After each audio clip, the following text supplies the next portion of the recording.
G'day, my name's Matt Fradd. This is Ascension Presents. I recently did a video on argumentation and the 3 most common logical fallacies that I see committed online. Somebody reached out to me in the comment section and said, would you help me make better, more succinct arguments? So that's what I plan to do. So today let's look at what makes a good deductive argument. Basically, there are 2 types of arguments. There's induction and deduction. Induction is when you go from particular instances and draw from them a universal truth. My grandma was mortal, my grandpa was mortal, their parents were mortal, therefore everyone is every man and woman is mortal. That would be an example of an inductive argument. And this is the method of science. Deduction, on the other hand, argues from a general principle to a particular truth. So the classic deductive argument is premise 1, all men are mortal. Premise 2, Socrates was a man. Conclusion, therefore Socrates was mortal.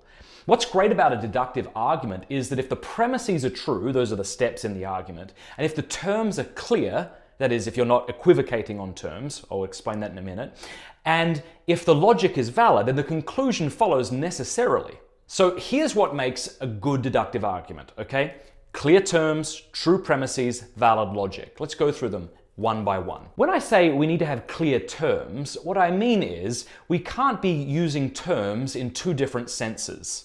This is what we mean when we say you're equivocating.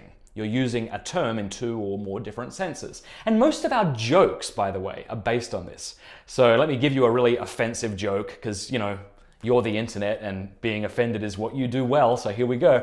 There were 3 old couples sitting in an old folks' home. All right, let's say there was an Australian couple, an American couple, and an Irish couple, all right? And so the Irish man said to his lady, he said, would you pass me the sugar? Then the American man said to his wife, pass me the honey.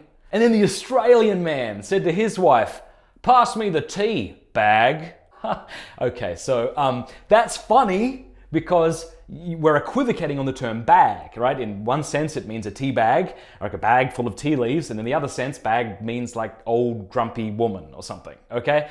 So most of our jokes are based on this, but when it comes to logic, it's no laughing matter. You've got to keep the terms clear. So here's an example of an argument in which the terms are not clear, okay? So if I say, premise 1, all feathers are light.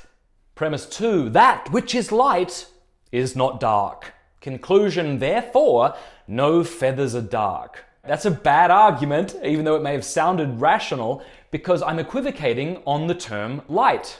Right? In the first premise, I'm using it to mean weight, and in the second premise, I'm using it to mean that which enables us to see. You see? The second thing we need, obviously, is true premises, all right? I mean, you can quote-unquote prove anything from false premises. Like if I say, premise 1, I just realized I picked my ear. That's super gross. I'm sorry that I did that. I feel super comfortable with you right now, apparently. If I said, premise 1, all leprechauns are infallible. And then I said, premise 2, I am a leprechaun. Conclusion, therefore I am infallible. This is a logically valid argument. What that means is the conclusion does follow from the premises, but the premises are false, right? So it's probably not true that all leprechauns are infallible, and it's not true that I'm a leprechaun, so it doesn't work. You need true premises.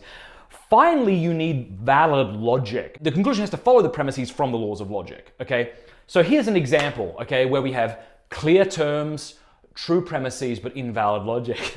So like if I said premise 1, Canberra is the capital of Australia, which is true, it's not Sydney.